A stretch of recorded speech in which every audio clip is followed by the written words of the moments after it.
तो चक्रधर जी अपनी माँ में गुरु भाव रखते थे, जो आज्ञा हुई उससे पालन करना है। सबसे पहली गुरु माँ ही है, सबकी सबसे पहली गुरु है। गांव से थोड़ी दूर पर ही बहन का विवाह हुआ था। माँ अपने पुत्र चक्रधर को उसकी बहन के ससुराल भेजना चाहती थी। चक्रधर ने जाना स्वीकार कर लिया। चक्रधर जी को भेजने के लिए तैयारी की जाने लगी। तो पहले जैसे अब ऑटो चलते हैं, तो पहले ऑटो नहीं चलते, पहले पालकी चलती थी। जैसे कुछ समय पहले और रिक्शा चला के, ऐसा उसके भी पहले था कि दो आदमी वो रिक्शे टाइप एक गाड़ी जैसी होती वो लेके चलते थे। उसके भी पहले था पालकी। पालकी में ऐसे सवारी ले जाई जाती थी। तो एक पालकी मंगाई गई। अभी कुछ वर्ष पहले तक गांव में पालकी में दूल्हा जाता था, दुल्हन आती थी, ऐसा। और पहले देखो, जब श्री रघुनाथ गोस्वामी जी के चरित्र को पढ़ते हैं, महाप्रभु चैतन्य देव जी के प्रकट, तो वो भी पालकी से ही आने जाने, तो उस समय पालकी ही आने जाने का साधन थे। तो पालकी मंगाई गई। माँ ने अपने पुत्र चक्रधर से कहा कि तुम्हें मेरी एक बात मान सकता है? माँ ने तो कहूं। माँ की समझ में ऐसा था कि पता नहीं ये बात मेरी मानेगा कि नहीं, क्योंकि अंग्रेजी स्कूल में 10वीं कक्षा में पढ़ रहा है, कैसे कैसे लड़कों की संगति में है, पता नहीं कुल परंपरा का निर्वाह करेगा भी कि नहीं। मन में ऐसी दुविधा होने के कारण माँ ने अपने पुत्र से ऐसा कहा था कि तुम मेरी बात मानोगे कि नहीं। मातृभक्त थे चक्रधर जी। माँ से तत्काल बोले कि माँ तू जो बोलेगी मैं वही करूंगा। माँ ने कहा तू बहन के घर जा रहा है, हमारे कुल की परंपरा है कि अपने बहन के यहाँ खाया पिया नहीं जाता। वैसे गांव में बड़ी ये मर्यादा थी कि अगर बेटी जिस गांव में ब्याही होती, उस गांव के कुएं का पानी नहीं पीते थे। तो कितनी पवित्रता, कितनी पवित्रता। माँ ने कहा तुम बहन के घर जा रहे हो, तुम उस गांव का पानी मत पीना। जब पानी नहीं पीला तो भोजन करने की तो बात ही कहा रही। जब तुम अपनी बहन के घर पर पहुंचोगे तो तुम्हारे सामने सुंदर सुंदर भोजन रखा जाएगा, जलपात्र रखा जाएगा। तुम झुककर जलपात्र और भोजन को प्रणाम करना और हाथ जोड़ करके कहना कि मैं यहाँ प्रसाद नहीं पा सकता, तुम्हारे लिए मैं पूरी साग खीर और सुंदर जल ये हम साथ दे देती है। उस गांव से बाहर जब बहन से मिलकर निकलना, तब तुम बाहर दूसरे गांव में पाना, उस गांव में नहीं पाना, हमारी ये बात मान लेना। ये कुछ ऐसी चीजें थी जिनमें बहुत पवित्रता छुपी होती थी। इसमें कितनी श्रद्धा, कितनी पवित्रता, कितना पूज्य और कितना त्याग भाव। तो माँ ने कहा कि तुम्हारी पालकी में मैं भोजन और पानी रख देती हूँ, लेकिन बहन के हाथ मत खाना, ये हमारे कुल की रीति है। गांव की सीमा के बाहर आकर जो कुआं हो उस कुएं पर बैठकर अपना हाथ पैर धोकर भोजन कर लेना। अपनी बहन के घर की तो बात ही क्या, उस गांव का भी पानी मत पीना। पुराने लोग ऐसे होते थे, पक्का ऐसे होते थे। अभी कुछ समय तक हमने ऐसे गांव के लोगों को देखा है कि बेटी के यहाँ गए मतलब उपवास करेंगे लेकिन पाएंगे नहीं। क्यों स्वामी जी महाराज? हाँ, पुराने लोग हमने देखे हैं, जैसे पिता वगैरह बेटी के यहाँ जाएंगे तो 2 दिन भले वापस होके आ जाए, लेकिन उपवास निर्जला करेंगे वापस। बड़े विचित्र। अगर ट्रेन यात्रा कर रहे हैं तो चाहे 48 घंटे ट्रेन में बैठना और ट्रेन में भोजन नहीं करेंगे, ऐसे नियम। तुम पालकी में जाओगे, पालकी ढोने वाले जो 4 कहार हैं, उन चारों कहार को तुम बहन के घर पर खाने के लिए बैठा देना, भोजन वहां करवा देना। कहारों को तुम जरूर पवाना, क्योंकि वो भूखे ना रहे, लेकिन तुम बिल्कुल वहां पानी भी मत पीना, ये मेरी आज्ञा है। चक्रधर ने अपनी माँ की बात जो की त्यों मान ली। गांव से चलने के पूर्व घर का जो महरी उसको कहते थे जो घर में बर्तन मांजने आती थी, महरा उसको कहते थे जो पानी भरते थे, घरों में जा जाके पानी भरते थे। हमारे यहाँ से कहार कहते थे, जो पानी भी भरते थे, डोली उठाने का भी काम करते थे। वो घर का महरा कहने लगा कि भैया चक्रधर जी, आप जिस गांव को जा रहे हैं उस गांव के पहले ही रास्ते में एक गांव पड़ता है, वहां मेरी बेटी ब्याही है। भैया तुम अगर जाना तो मेरी भी बेटी के हालचाल पूछे आना। चक्रधर जी से कहा। मेहरे को भी चक्रधर ने आश्वासन दिया कि हम अगर वहां से निकलेंगे तो जरूर आपके बेटी के घर जाएंगे। पालकी पर चढ़कर चक्रधर जी अपनी बहन के यहाँ चल दिए। बहन के घर पहुंचने पर बड़ा स्वागत सत्कार हुआ। बहन के घर पर खाने पीने के लिए बड़ा आग्रह किया गया, परंतु उस आग्रह को चक्रधर जी ने स्वीकार नहीं किया। जैसा माँ ने कहा था वैसा किया। जलपात्र और भोजन को प्रणाम करके हाथ जोड़ करके सम्मान करते हुए कहा कि हम प्रसाद यहाँ नहीं पा सकते। कहारों को बहन के घर में भोजन के पाने की अनुमति दे दी। चक्रधर के साथ जो भोजन था वो यही सोच रहे थे कि जब बहन के यहाँ से विदा होंगे तो पास वाले गांव में जाना ही है, वहां जाकर के हम एकांत में पालेंगे। उस गांव में जाकर भोजन कर लूंगा, जल पी लूंगा और महर की बेटी से भी मिल लूंगा। अब बहन से विदा होने का समय आया, जिसे देखकर बहन बड़ी प्रसन्न हुई थी और जिससे मिलकर हृदय में बड़ा प्यार उमड़ा था, उसी भाई चक्रधर को बहन ने बड़े भारी मन से विदा किया था। बड़ा हृदय में भाव आया कि भाई और रुकता तो अच्छा था। पालकी में बैठकर चक्रधर जी उस गांव में गए जहां महर की बेटी थी। महरे ने नाम पता ठीक ठीक बताया था। वो गांव बहुत छोटा था, पता लगाने में देर नहीं लगी। चक्रधर ने महरे की बेटी को बुलाया। वो दौड़ी दौड़ी आई और जब देखा कि रे ब्राह्मण कुल के श्रेष्ठ बालक चक्रधर जी मिलने आए हैं, उसने आके प्रणाम किया। चक्रधर जी की माँ ने 5 रुपया दिया था कि अपनी बहन को देना, तो चक्रधर जी ने वो 5 रुपए इस बेटी को दिए कि हमारी बहन के पास तो सब व्यवस्था है और ये गरीब की बेटी, ये भी तो हमारी बहन है। तो उस समय 5 रुपया लगभग, या समय 500 रुपया, 5 रुपए रख दिए। उस समय के 5 रुपए आज के कई सौ रुपए से भी अधिक है। इसकी तो कल्पना नहीं कर सकती थी वो गरीब की बेटी की मुझे कोई ब्राह्मण बालक किस भाव से कि 5 रुपए दे करके, और बहन वो आंखों से आंसू बहाती हुई देखने लगी। अब उस गांव में खाने पीने का तो प्रश्न ही खत्म हो गया, क्योंकि चक्रधर जी ने उसे बहन कह दिया। चक्रधर जी ने सोचा था कि महरे की बेटी वाले गांव में भोजन कर लूंगा जो पास में रखा हुआ है। अब मन बदल गया।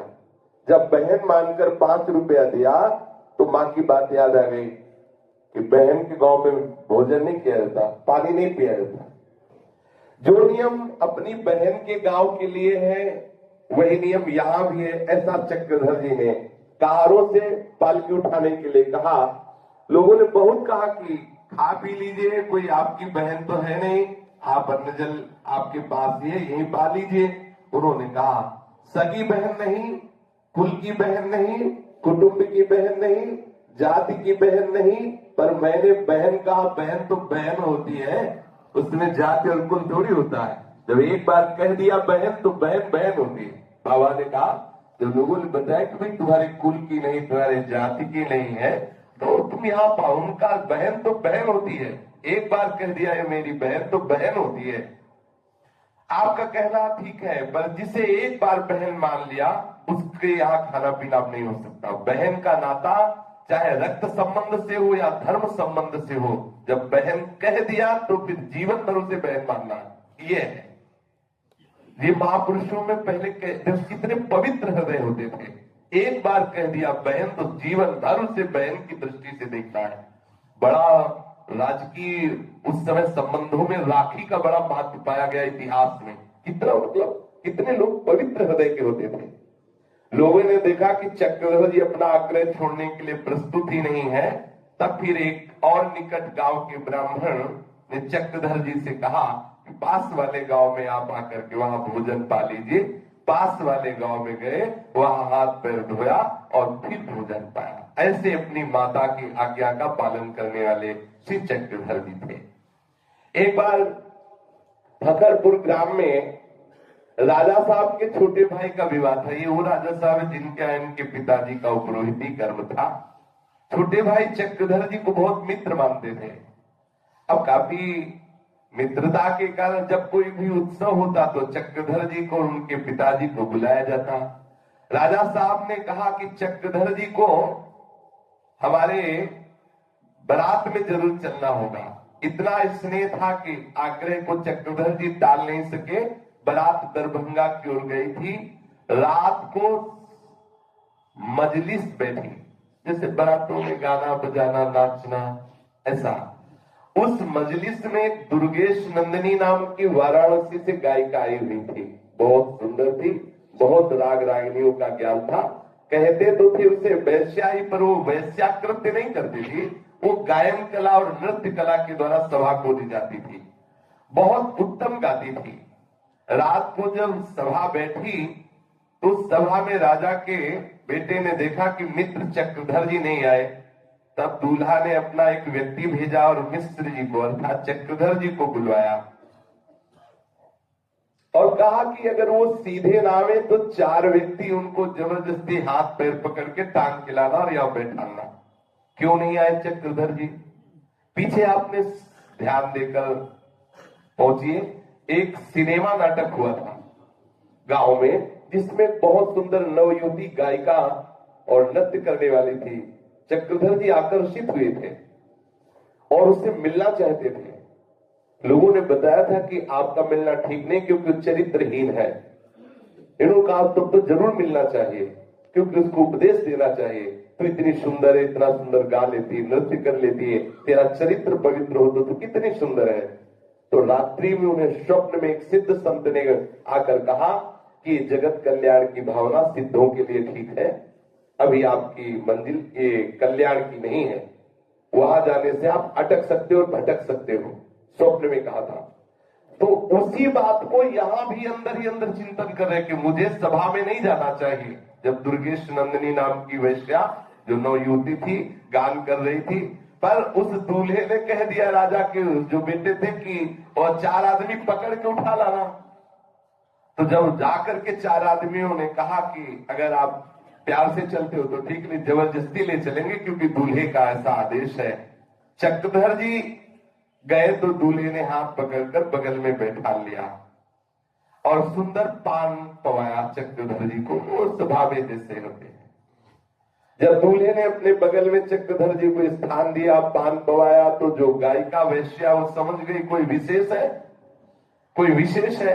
आई उसने सलाम की मुद्रा की और चक्रधर जी से पूछा कि साहब आपकी खिदमत में क्या पेश करूं। बस संत के वचन गूंज रहे हैं। ये होता महापुरुषों की जो अंदर वृत्ति। एक बार आई बात तो हाथ जोड़कर कहा मां, उसी से सभा में वही बाबा ने जो चक्रधर जी है उनका मां मुझे तो संगीत आता नहीं, और फिर हे मां मैं तुम्हें कैसे आदेश कर सकता हूं कि तुम क्या गाओ।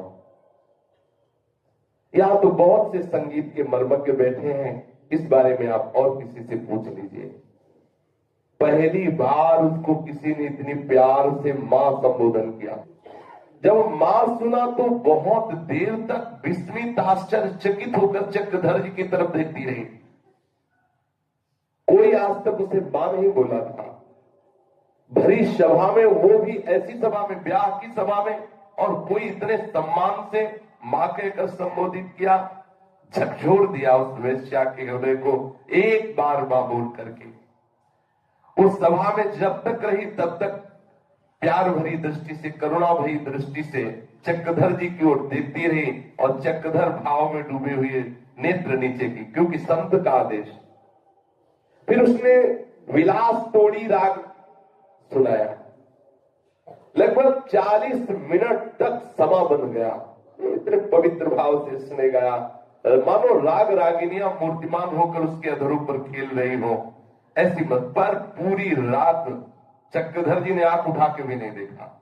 जो अंदर एक बात आ गई उसे, जब परिवार के लोगों ने देखा कि इनकी वृत्ति तो वैराग्य की तरफ जा रही है, इतना होनहार, इतना पढ़ा लिखा प्रवीण, और ये वैराग्य की तरफ, तो पिता ने ये घोषणा कर दी कि अब चक्रधर जी का ब्याह कर दिया जाए, क्योंकि अगर ब्याह में नहीं फांसा गया तो ये बैरागी हो जाएगा। ज्यादातर अंतर्मुख रहना, भगवत चिंतन करना और देशभक्ति के विषय की वार्ता करना। अगर कभी नवयुवक मिले तो विषय वार्ता नहीं, देशभक्ति की वार्ता करना। चक्रधर की जैसी प्रतिभा, बुद्धिमत्ता, जैसी वाक्पटुता, सेवा तत्परता, सहज में ही घर वालों ने अनुमान लगा लिया कि इनको फांसना होगा, नहीं भाग जाएंगे, घर में रुकेंगे नहीं। उन्होंने ये विचारधारा अपने पूरे परिवारजनों को बताई के ही लगभग थे बाबा का ब्याह तय कर दिया गया और उनका जो ब्याह हुआ उसका नाम था सौभाग्यवती श्री जगाधरी देवी और इनकी अवस्था थी 9 वर्ष की। बाबा की भी जो पत्नी बनने का सौभाग्य प्राप्त किया वो 9 वर्ष की थी, उनका नाम जगाधरी देवी था और उनके जो पिता थे वो बड़े ज्योतिषाचार्य थे जगाधरी जी के। तो जब ब्याह की बात हुई, ब्याह तय हुआ तो उन्होंने कुंडली में विचार करके पूरा देखा और अपनी बेटी को बुलाया, बोली बेटी भाग्य में तुम्हारे दूल्हा तो ये लिखा है लेकिन पति का सुख तुम्हें नहीं मिलेगा। तो बोले क्यों, क्या हमें वैधव्य सहना पड़ेगा? तो उनका पति के होते हुए भी ये तुम्हें सहना पड़ेगा क्योंकि महान त्यागी और तपस्वी सन्यासी होगा, ऐसा उसकी कुंडली में ऐसा संकेत मिलता है। तो उनका ये हमारे बहुत सौभाग्य का विषय होगा कि ऐसा पवित्र भगवत आराधन करने वाला कोई मेरा पति, भले एक दिन के लिए पति बने लेकिन ऐसा ही मेरा पति।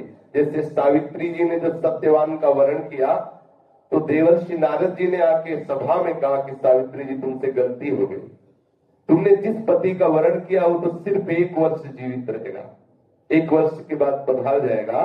तो सावित्री जी ने कहा 1 वर्ष तो बहुत होता है, यदि ऐसा पवित्र और धर्माचरण करने वाला मात्र पितृ भक्त यदि मेरा पति हो, केवल एक दिन का पति हो तो मैं जीवन भर उसकी याद, उसकी स्मृति में अपना व्यतीत कर लूंगी, लेकिन मुझे विषय ही नहीं, ऐसा पति एक दिन के लिए ही पर्याप्त है। अपने पति भक्ति से आज सावित्री जी का जस गाया जाता है। ऐसे श्री जगाधरी जी ने अपने पिता को कहा आप निश्चिंत रहिए, मैं अभी से सारे वो नियम स्वीकार करती हूँ जिससे कभी भी मुझे ये नहीं होगा कि मेरा पति सन्यासी है तो मेरे भाग्यहीन है, मुझे पति सुख नहीं मिला, मैं ऐसा आज से मैं वो सारे नियम, जैसे गांधारी जी ने सुना कि हमारे पति नेत्रहीन है तो उन्होंने कहा आज से अभी इसी क्षण अपने नेत्रों को बांध लेती। पहले की जो मतलब धारणाएं होती थी कितनी पवित्र होती थी। देखो महाप्रभु चैतन्य देव जब आए, लाखों लोग उनके दर्शन करने के लिए, तो विष्णु प्रिया जी से कहा आप भी दर्शन करो, बोले नहीं, डेहरी के अंदर वो आवे। ये अगर करुणा करके आए ही है तो देहली के अंदर आवे, ऐसा। ये मतलब कितनी पवित्रता, कितना समर्पण, कितनी जोर की पातिव्रत धर्म की निष्ठा।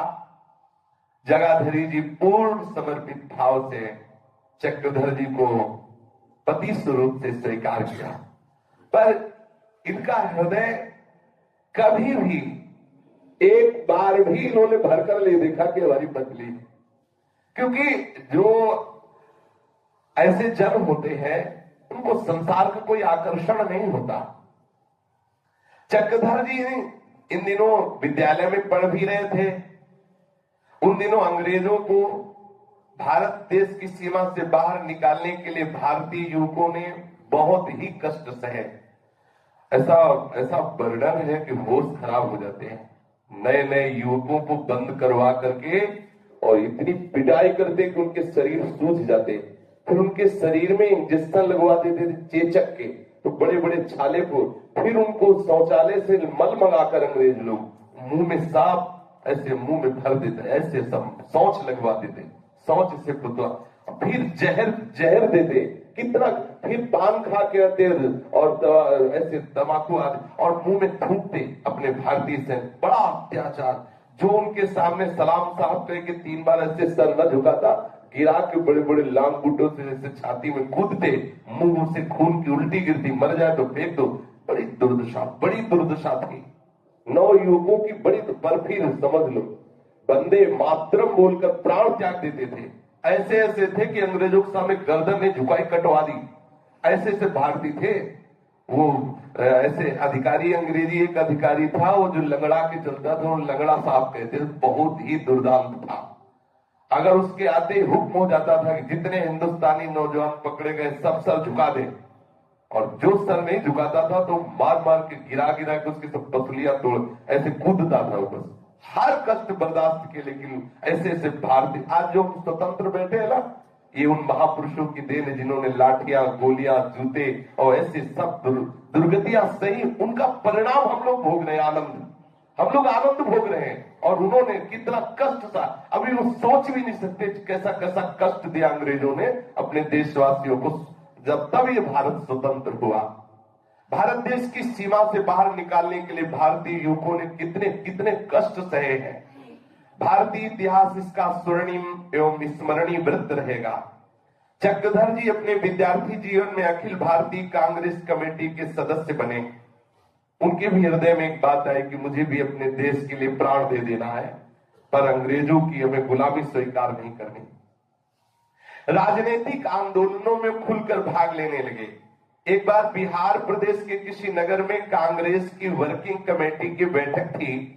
उस अधिवेशन में चक्रधर जी गए हुए थे। उस बैठक में मंच पर बैठने के लिए आने वाले प्रतिनिधियों में एक प्रकार की प्रतिस्पर्धा थी।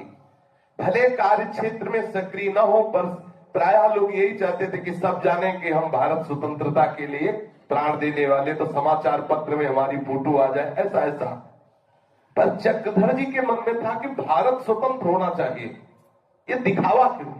मतलब चार लोग ऐसा भी चाहते हैं कि हम आगे आ जाए, हमारी फोटो आ जाए। चक्रधर जी ने सोचा मुझे देश के लिए कुर्बानी देनी है, मुझे अपने देश को स्वतंत्र करना है। ये सब बाहरी व्यवहार, ये सम्मान आदि नहीं चाहिए। जो मंचों पर बैठने वाले थे उनमें चक्रधर जी ने देखा कि बहुत कम लोग हैं जो देश स्वतंत्र करवाने के लिए प्राण देने की भावना में, पता ज्यादातर लोग हैं कि मेरा नाम हो जाए, ज्यादातर लोग हैं कि मेरी फोटो खींच जाए। इसलिए सबसे दूर एकांत में बैठे। जब बैठक में एक प्रस्ताव कमेटी के सामने आया, उसका पारित होना जनहित की दृष्टि से वस्तुतः आवश्यक था, परंतु वहां जितने वक्ता खड़े होते उस प्रस्ताव के विरुद्ध बोल रहे थे। जनता की मति के संबंध में क्या कहा जाए, जिधर कोई बहा ले जाए उधर ही बह जाती। उन दिनों हाथ उठाकर प्रस्ताव के पक्ष में सम्मति देने की प्रथा थी। जिन सदस्यों ने उस प्रस्ताव को सामने रखा था उन लोगों को ऐसा लग रहा था प्रस्ताव गिर जाएगा। उन्होंने विचार किया कि यदि चक्रधर या सभा में बोल देते तो जरूर जरूर हमारे पक्ष में बात आ जाती। दूर कोने में बैठे हुए चक्रधर जी दिखलाई दे गए। उनको बुलाया गया मंच पर और भाषण देने के लिए कहा। चक्रधर जी भगवत स्मरण करते हुए जब भाषण देते सबको रोमांच हो जाता। एक होता है, एक भागवती काव्य बोलते एकदम जोश आ जाए, एकदम जिधर ऐसा होता है किसी किसी की वाणी में सामर्थ होती है। कोई ऐसे ऐसे महापुरुष संत हुए जिनके वचन सुनते ही लगा कि संसार को त्यागना कोई बड़ी बात नहीं, अब फौरन बैरागी मार के भागे।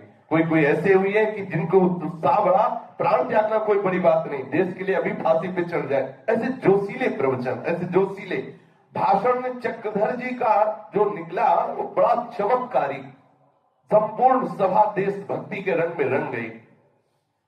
जो ऐसी वहां विषम परिस्थितियां हो रही थी कि जिस प्रस्ताव को पास कराने के लिए बहुत सहयोग की आवश्यकता थी, तो ऐसा लग रहा था कि शायद वो परिस्थिति ना बन पावे, क्योंकि चक्रधर जी के भाषण में एक अद्भुत चमत्कार प्रकट हुआ। उसका मूल कारण है भगवत स्मृति। जिनके भी हृदय में भगवत स्मृति हुई, संयम सदाचार हुआ, वो जिस मार्ग में कदम रखे उनकी विजय हुई। जो जेल में यातना भोग रहे हैं उन भाइयों की तरफ देखो, चक्रधर जी ने कहा। उन बहनों की तरफ देखो जिनके सिंदूर को बंदूक की गोलियों से अंग्रेजों ने पोंछ दिया। ऐसे भाषण दिए जोशीले कि सारी सभा आश्चर्यचकित हो गई। डॉक्टर राजेंद्र प्रसाद जी अखिल भारतीय स्तर के नेता थे, बहुत प्रसन्न हुए चक्रधर जी के भाषण से। हमें लगता है कि ये प्रथम राष्ट्रपति भारत के बने डॉक्टर राजेंद्र प्रसाद चक्रधर जी पर बहुत प्रसन्न हुए बाबा का भाषण सुन करके, और मुख्यतः राजनीतिक आंदोलन का भार इनको दिया कि आप जैसा भाषण करते हैं आप मुख्य हमारी सभा के बने, क्योंकि आपके भाषण में जान है, बोलते ही सबके हृदय में देशभक्ति जागृत होती है। यद्यपि चक्रधर जी गया के स्कूल के विद्यार्थी थे, इनके एक मित्र थे मदन मोहन सिंह, भिकारी राज स्कूल में।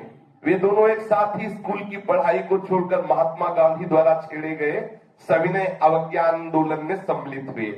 गया कांग्रेस कमेटी में वो लोग एक साथ काम करने लगे। विभिन्न स्थानों पर घूम घूम करके प्रचार कर रहे थे। गांधी जी की विचारधारा पुस्तकें सबको पढ़ाते, नवजीवन पत्रिका में गांधी जी जो विचार छापते वो सबको बताते। चक्रधर जी अपने मित्रों के साथ जा जाकर अपने भारतीयों को जागृत करते कि अंग्रेजों की गुलामी कब तक सहोगे। गांधी जी के विचार सबको बताते। सन 1928 में चक्रधर गयानगर के सरकारी जिला स्कूल की कक्षा 9 में पढ़ रहे थे। उस समय चक्रधर की आयु 15 वर्ष की थी। जिला स्कूल में एक मुसलमान मास्टर थे, उनका नाम था जनाब खालिद। वे कक्षा में पढ़ाने जब आते तो देखते अधिकतर हिंदू बालक ही है तो निंदा करते सनातन धर्म की। वो इस्लाम धर्म के थे, हिंदू धर्म की निंदा करते। चक्रधर जी को बड़ा चुभता, यद्यपि गुरु पद पर बैठे हैं और हमारे हिंदू धर्म की निंदा करते हैं। सहपाठियों ने चक्रधर जी से कहा कि कभी अवसर देखकर थोड़ा आप समझाओ, मास्टर साहब कोई हिंदू धर्म की निंदा करते हैं, रोज आकर हम लोग बोल नहीं पाते। एक दिन कक्षा में बड़ी शिष्टता से चक्रधर जी खड़े हुए हाथ जोड़ा और कहा, साहब आप हमारे हिंदू धर्म की निंदा करते हैं, ये हम सब हिंदू विद्यार्थियों को बहुत अप्रिय लगता है। हमारा तो आपसे अनुरोध है कि आप जिस अध्ययन कराने के लिए आए वो विषय बोलिए, आप हमारे धर्म की निंदा मत कीजिए। चक्रधर जी का इतना कहना था कि वो तो बहुत क्रोधित हो गए। उनका क्रोध इतना भभक उठा कि उन्होंने बड़ी अभद्र रीति से चक्रधर जी को डांटा और कहा, बैठ जा। चक्रधर जी कुर्सी पे बैठ गए। फिर शुरू हुए हिंदू धर्म की और निंदा करने लगे।